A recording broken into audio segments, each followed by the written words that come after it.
ఆంధ్ర రాష్ట్రంలో ఎమ్మిగనూరు ఎమ్మిగనూరు నియోజకవర్గము దాదాపుగా చేనేతలు అత్యధికంగా ఉన్నటువంటి జనాభా ఉన్నటువంటి ప్రదేశము.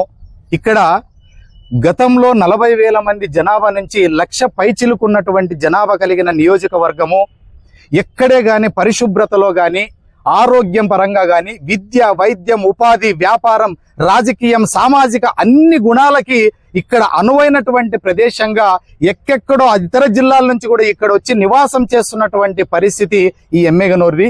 ఈ ఎమ్మిగనూరుని దిశ మార్చినటువంటి ఘనత స్వర్గీయ బివి మోహన్ రెడ్డి గారికి చెందుతుంది. ఎందుకంటే ఎక్కడ కూడా మ్యాప్ లో కనబడినటువంటి ఎమ్మిగనూరుని ఈ రాయలసీమ ప్రాంత నియోజకవర్గాలన్నీ ఎమ్మిగనూరు వైపు చూస్తున్నాయంటే ఆయన చేసినటువంటి అభివృద్ధి రాబోయేటువంటి భవిష్యత్ తరాలకి తెలియజేయాల్సినటువంటి బాధ్యత ప్రతి ఎమ్మిగనూరు సభ్యులకి ఉంది, ప్రజలకి ఉంది. కాబట్టి ఖచ్చితంగా మా డిమాండ్ ఏంటంటే, గతంలో కూడా ఎన్నో మేము రిప్రజెంటేషన్లు ఇచ్చినా కూడా అధికారులు స్పందించలేదు.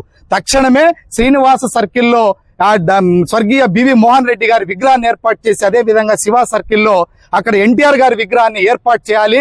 ఎందుకంటే కంచుకోటైనటువంటి తెలుగుదేశం పార్టీకి కంచుకోటైనటువంటి ఎమ్మిగనూరు నియోజకవర్గంలో మా స్వర్గీయ ఎన్టీ రామారావు గారి కానీ బివి మోహన్ రెడ్డి గారి విగ్రహాలు లేకపోవడం చాలా దుర్మార్గమైనటువంటి పరిస్థితి ఇది. ఎందుకంటే మా భావి తరాలకి చెప్పుకోవాల్సినటువంటి అవసరం మాకు ఎంతైనా ఉంది.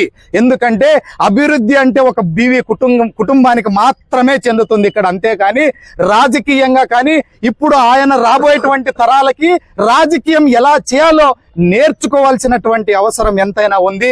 ఎందుకంటే రాజకీయంలో కానీ, అభివృద్ధిలో కానీ, సంక్షేమంలో కానీ ఆ ఇంటికి, ఆ కుటుంబానికి, బీవీ కుటుంబానికి మాత్రమే చెందుతుంది. కాబట్టి మా తరం ఎట్లా అయిపోయింది, మా భావి తరాలకి పలానా టైంలో పలానా నాయకుడు ఉన్నాడు అనేటువంటి చెప్పేటువంటి ఒక పరిస్థితి రావాలి.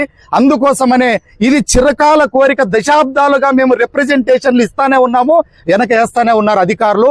ఎందుకు స్పందించలేదు అర్థం కావడం లేదు. తక్షణమే శ్రీనివాస సర్కిల్లోన స్వర్గీయ బివి మోహన్ రెడ్డి గారి విగ్రహాన్ని ఏర్పాటు చేయాలి.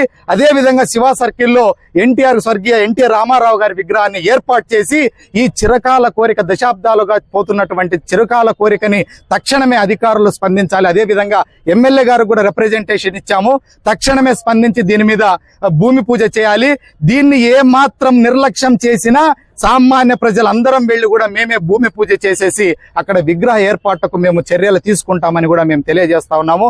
నా పేరు సి రంగయ్య, సమతా సైనిక్ దళ్, అధికార రాష్ట్రపతిని. జై భీమ్.